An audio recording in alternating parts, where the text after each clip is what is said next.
Ahojte ľudia, vítam vás pri dnešnom videjku. Dnešná kvalita videa bude stať za, povedzme, že niečo úplne, že nič, pretože to natáčam na Motorola, není úplne najnovšia tá Motorola, takže vám to tu natáčam.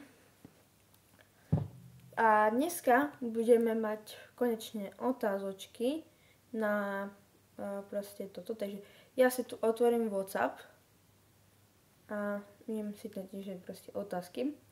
No, není ich úplne tak veľa, ale mám tu nejaké otázky. No a problematické je, prečo sa to furt zaostruje. A problematické je také, že tu mám iba pár a je to od mojich kamošiek, neviem. A je mi už veľa písala, takže tu je veľa strašne otázok. A neviem ani kedy mi to písali, pretože...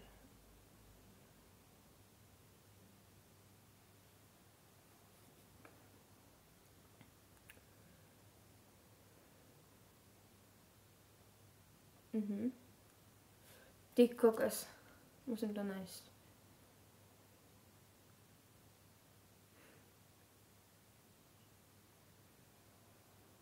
Ty kokos, Betka mi tu písala otázky, ale že... No, to sú nejaké... Takže aký máš najradšej druh konia? No, najviac mám rada haflingy, ale sú akože trošku také zakerné, podľa mňa ten môj, respektíve Sisina. Ona je taká zakernejšia trošičku. Potom mám rada kryžnicov haflinga a Norika Muranského. A čo sa mi vyložene strašne páči, sú americké klusáky, čierne. Alebo aj iné. Akú máš najradšej farbu?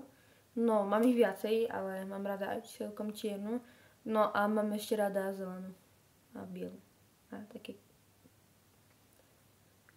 kakaové. Keby si mala vybrať buď dvoch nových koňov alebo zväčšenie ranča, čo by si vybrala? Tak ja by som si vybrala asi dvoch nových koňov, neviem. A ako by sa volal tvoj ďalší koň, aj baba, aj chal? No tak baba by sa asi volala Cindy a by musel sa volať chalana P, takže to by bola asi Panther alebo Pejo. Asi skôr Panther. Akého youtubera nenávidíš? No, youtubera nemusím, pretože mám jedného nerada, ale to neviem, či by to tu bolo úplne vhodné. A kvôli tomu, že neviem, nepoviem vám ten dôvod úplne, nechce sa mi to tu teraz hovoriť, že prečo ho nemám rada.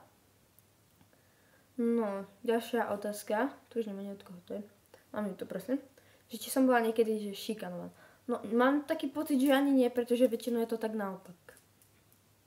Že ako ja ich šikanujem niekoho. Napríklad ja docela veľa šikanujem. Ja viem, že to nie je úplne správne, ale proste neviem, som taký ten drsnejší typ ľudí, tak ja som taký chladnokrvný.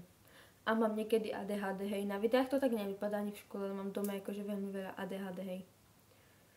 Neviem prečo, ale proste vám to poviem tak, že mám ADHD, hej, a rada šikanujem. Proste ja furt rada niekoho bijem. Alebo respektíve tých skibiť ako normálnych ľudí nemám za potrebu furt fackať, alebo niečo. Skibiť ako z našej triedy. Idem si nájsť niečo.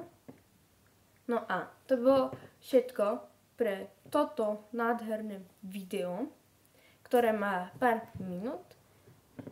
Takže teoreticky tak. Ešte bude ďalšia časť a tá bude neviem kedy. Takže to sú také otázky nejaké. Takých aspoň pár. Takže to je všetko a čas.